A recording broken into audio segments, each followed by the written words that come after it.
ശാസ്തമംഗലത്തെ corporation കെട്ടിടത്തിൽ പ്രവർത്തിക്കുന്ന office ഒഴിയുവാൻ വട്ടിയൂർക്കാവ് MLA VK പ്രശാന്ത് തീരുമാനിച്ചു. വാർഡ് കൗൺസിലർ R ശ്രീലേഖയുമായി അടുത്തിടെ ഓഫീസിന്റെ പേരിലുണ്ടായ തർക്കത്തെ തുടർന്നാണ് മാറ്റം. മണ്ഡലത്തിലെ മരുതം കുഴിയിലേക്ക് ഓഫീസ് മാറുവാനാണ് തീരുമാനം.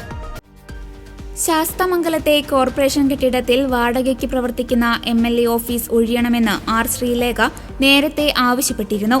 എന്നാൽ ഈ ആവശ്യം പ്രശാന്ത് നിരസിച്ചതോടെ ഓഫീസ് പ്രശ്നം രാഷ്ട്രീയ തർക്കമായി മാറി. ഇനി തർക്കത്തിനും ചർച്ചയ്ക്കുമില്ലെന്നും ഓഫീസ് മാറാൻ തീരുമാനിച്ചെന്നും പ്രശാന്ത് മാധ്യമങ്ങളോട് വിശദീകരിച്ചു.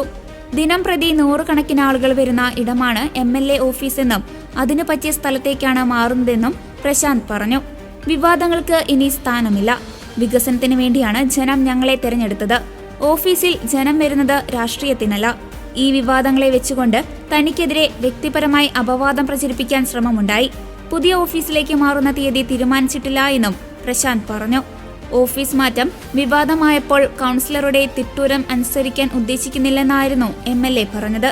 എന്നാൽ താൻ ഓഫീസ് മാറാൻ അഭ്യർത്ഥിച്ചത് സൗഹൃദത്തിന്റെ പേരിലാണെന്നായിരുന്നു ശ്രീലേഖയുടെ നിലപാട്. അടുത്തിടെ ഓഫീസിൽ MLAയുടെ ബോർഡിനു മുകളിൽ ശ്രീലേഖയുടെ പേരെഴുതിയ ബോർഡ് സ്ഥാപിച്ചതും ചർച്ചയായിരുന്നു.